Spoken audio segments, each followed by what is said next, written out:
Hello everyone and welcome to Games, Comics and Crafts. In this video, I'll be looking at Defenders of the Earth issue 1. Okay, so this is Defenders of the Earth issue 1. I went for the action figure cover. Pretty cool. Well, can't say I was a huge fan of Defenders of the Earth cartoon. I watched several episodes. I remember liking the last who turned into the Puma, and Lothar, Mandrake the Magician was really cool, and I obviously knew about Flash and the Phantom at that point in time. Um, But yeah, it was good. It was, full adventure stuff, and that was good. So we open up 2020, final day of the War with Mongo. We've got the robots which are recognisable from the series, which is cool. Jim Califer artwork and Dan Didio writer. Now Dan Didio, obviously ex DC guy in charge. Um, this is the first time I've seen him actually do anything outside of kind of DC. So this is interesting to see what's going on with this one. Jim Califor.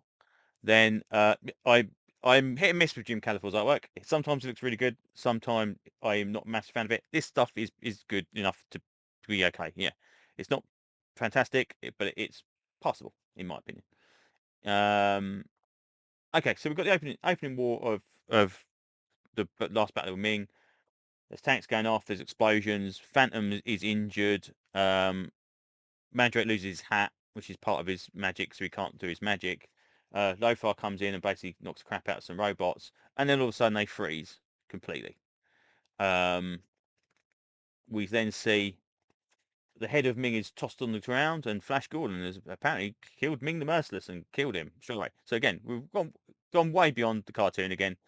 Mass murder is, well, at least murder in one respect is that's fine. We just cut Ming's head off. Um, I'll explain also the issues over this problem. Sorry, the problems over this issue rather than issues over this problem. So Flash basically stops the war. Um, then we cut forward to 2024. Flash's son is trying to talk to Flash Gordon, but apparently he's too busy to actually see him. A lot of the kind of kid characters are kind of grown up now, obviously, to be in their kind of like late teens, early 20s, as time has passed on.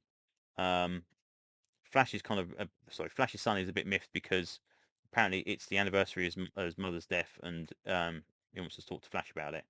Mandrake and Lothar and the Phantom are moving stuff out of a base. I'm not quite exactly sure what base it is, but basically Mandrake decides that he wants to go back on the road. The Phantom is a bit miffed because he is lost contact with his trainee. And Ming the Merciless, the I remember this kid. Apparently, this kid who was on Ming's side has now gone to the good guy side, but they've kind of allowed him to build a base in the Arctic, I think it is. It's like, right, so you're going to leave this guy unchecked to build a ice station Earth on his own. It's like, is that a good idea, or is that probably not a good idea? Um, so yeah, so you say Flash's son is trying to get to Flash. Now I don't know. I cannot remember honestly if this is supposed to be Dale Arden or if it's somebody else, because I can't remember in the cartoon if it was ever brought up to be Dale Arden. Um, because obviously for the Flash Gordon the very very first Flash Gordon stuff I saw was the 1984 movie. Um, and then obviously the TV like black and white TV series before this stuff. So I can't remember if they actually named her in the series or not. It seemed to be, from what I very vaguely remember, all the kids for all the characters kind of just had one parent, and then the other one just wasn't mentioned, and nobody kind of went on about it. Anyway, so yeah, so kind of Phantom Watch basically wants to go back to try and find his compatriot, and yeah, so again we've got arrows flying off, people are dying. I know the Phantom's supposed to be shooting people, but I thought he had laser guns and that kind of stuff as well. Um, and it turns out that there is another Phantom. His cousin, I believe it is, which is this Phantom here.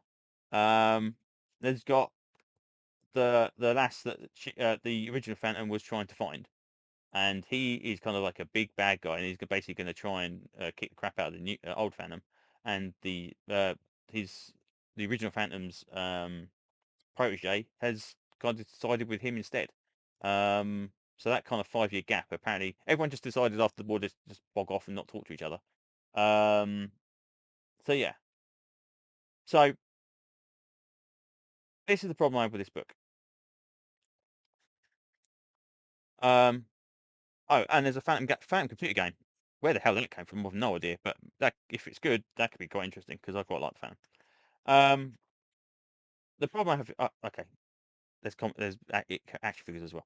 Problem I have with this is what you've done here is you've got the last days of the war.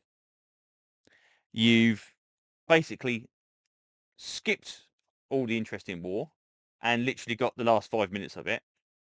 Flash has killed the biggest opponent that was in the TV series off within the first 5 pages, therefore making like the idea you're going to go, oh, we're going to get extra episodes of the TV series. No, you're not now. You're going to get an episode set after the TV series where the main threat of the TV series has now disappeared and been dispatched. Okay, so what happens now with the rest of the story? Well, apparently the rest of the story is lots of administration and standing around chatting. Now, to me, that's not action packed. This, 75% of this book should have been battles in the war, or the last couple of days of the war, and the fight with Flash Gordon and the kind of stuff. So Flash is already acting weird in this, so I think there's something going on with Ming and Flash anyway.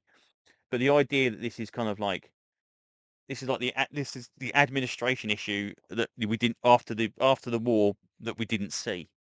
And I don't think that's a good way of doing it. I think it's a kind of a silly way of doing stuff. But, I want a bit more action to kind of draw me in. Looks like obviously the Phantom plot's going to be the main plot. The other thing being is as well is this says here from the worlds of Flash Gordon on the front issue of the normal one. This isn't the Flash Gordon in the Flash Gordon series, so this does not match up at all. This is the Flash Gordon from the TV series, but this is not the Flash Gordon from the Flash Gordon comic. So you don't have to buy either of these or both of these to kind of make the story go together. They are completely separate entities. There's nothing going on here. So all in all, kind of middling. As I'm not a fan of the property seriously, I might not bother with this anymore.